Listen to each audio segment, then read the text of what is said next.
खबर छत्तीसगढ़ के सक्ती से है, जहां आगामी लोकसभा चुनाव के मद्देनज़र पूरे छत्तीसगढ़ प्रदेश में बीजेपी ने अपनी कमर कस ली है और जोर शोर से अपना प्रचार प्रसार शुरू कर दिया है।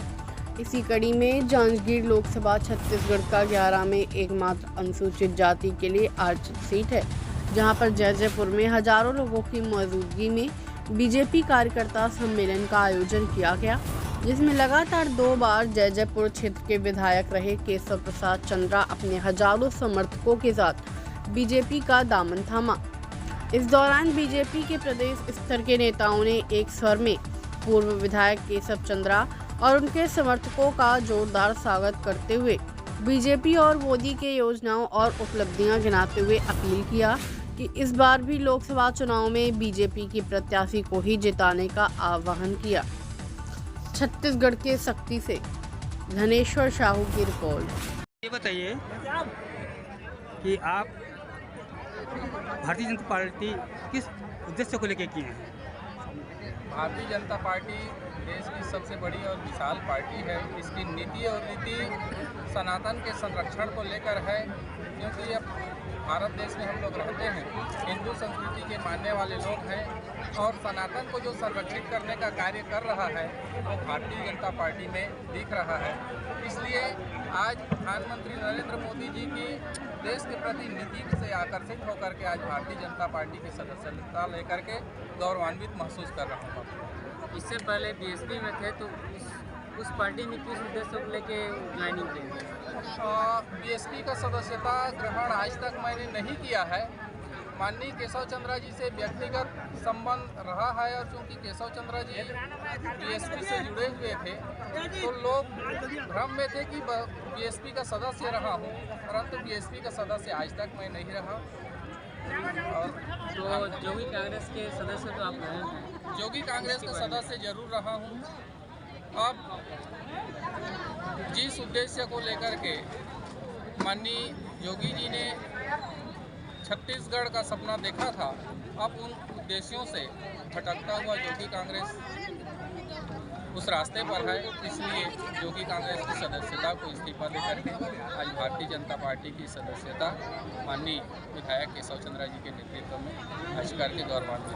जैजैपुर की राजनीति करें तो इसके बारे में क्या कहेंगे? अब भारतीय जनता पार्टी का चूंकि आज से सदस्य हो गया हूँ, तो भारतीय जनता पार्टी अब हमारा उपयोग किस तरह से करती है, कैसे करती है, जो भी दायित्व भारतीय जनता पार्टी के द्वारा सौंपा जाएगा उस दायित्वों का निर्वहन पूरी ईमानदारी और निष्ठा से, मन से, वचन से और कर्म से हम करेंगे। नहीं, बहुत ही सहज, मिलनसार और मातृशक्ति का प्रतीक है और नारी शक्ति का प्रतीक है कमलेश जी, और बहुत समर्थन, बहुत प्यार, बहुत स्नेह, बहुत आशीर्वाद हमारे जांजगीर लोकसभा यहाँ पे जनता का मिल रहा है। सभी धर्म, सभी जाति, सभी वर्ग, सभी समाज के लोगों ने अपने परिवार के सदस्य के नाते उनको आशीर्वाद देना प्रारंभ कर दिया है।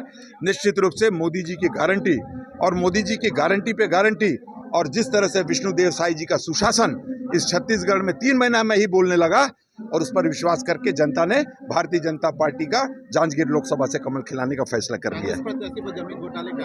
नहीं, कांग्रेस प्रत्याशी को जरूरत क्या थी अपना क्षेत्र छोड़ के यहाँ आने का? भाई वो क्षेत्र बर्बाद हो चुका है, अब इस क्षेत्र को बर्बाद करने से तो बचाएं। जनता समझ चुकी है, जनता सब जानती है। निश्चित रूप से ये मान के चलिए कि भारतीय जनता पार्टी के पक्ष में वातावरण है, सभी का स्नेह मिल रहा है। महादेव घोटाले पे भूपेश बघेल पे एफआईआर हुआ है, नहीं, उस पर कोई बहुत ज्यादा कहने की आवश्यकता नहीं है। उनको उस जांच प्रक्रिया से होकर गुजरना चाहिए। जब आपने कोई ऐसा गलत काम नहीं किया है तो जांच से डर क्यों? आप उसका सामना कीजिए और कानूनी प्रक्रिया है। भारतीय जनता पार्टी का क्या है इसमें? बार बार भारतीय जनता पार्टी के ऊपर आरोप लगाते हैं। कानून भी कोई चीज है, ये तो कभी संविधान को कभी कांग्रेसियों ने माना नहीं, स्वीकार नहीं किया। संविधान के ऊपर आरोप लगाते हैं। ये अगर दोषी है, नहीं दोषी है तो कोई दिक्कत ही नहीं है, निर्दोष है तो वो तो संचालकों ने इनका नाम लिया था और ये जांच की प्रक्रिया इस सरकार में नहीं चल रही है। इसके पहले जब कांग्रेस की सरकार थी तब से जांच की प्रक्रिया प्रारंभ है और अपनी जांच में सहयोग करें, अपनी भूमिका का निर्वहन करें। निर्दोष होंगे तो बच जाएंगे और दोषी होंगे और जांजगीर लोकसभा में 8 विधानसभा है और 8 पे कांग्रेस, 8 पे लीड मिलेगी। आप देख लीजिएगा, इस बार मोदी है तो मुमकिन है ना?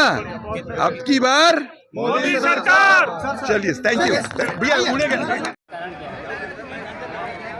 देखिए, आज भारत का अगर नाम ऊंचा हो तो माननीय नरेंद्र मोदी जी कारण हुआ, और ऐसे ऐसे काम जिसकी हम कल्पना नहीं कर सकते। स्वच्छ भारत मिशन के अंतर्गत चाहे हर घर में शौचालय की बात हो, जल जीवन मिशन जयपुर विधानसभा के सभी चाहे कार्यकर्ता हर घर में शुद्ध पेयजल की बात हो, के लिए प्रस्थान करें। और आज सबसे महत्वपूर्ण चीज कार्यक्रम है। किसानों को 0% ब्याज पे ऋण देना, किसानों के धान का सबसे ज्यादा कीमत देना, और सुशासन की जो बात हो रही है, महिलाओं की चिंता करते हुए मातारी बंधन योजना के अंतर्गत प्रत्येक महिला को 1000 रुपये प्रति माह देना। तो ये जो चीज़ है जो आम जनता के हित पे है, और हमारा लड़ाई तो हमेशा किसान मजदूरों के लिए रहा है, और मोदी जी की नीति किसान और मजदूरों को जो है आगे बढ़ाने का है। इसलिए हमने अपने पूरे समर्थकों के साथ आज भारतीय जनता पार्टी जो है ज्वाइन की। जी, बताना चाहेंगे महोदय, आप कितने समर्थक कार्यकर्ताओं के साथ आप भारतीय जनता पार्टी में ज्वाइन किए हैं, और पार्टी के लिए कौन सा ऐसा कार्य करेंगे कि आगे चल के आपको बड़ी टिकट दिया जाए? देखिए, आज हम लोग जनप्रतिनिधि, पूर्व जनप्रतिनिधि, सामाजिक क्षेत्र में काम करने वाले लोग, राजनीतिक क्षेत्र में काम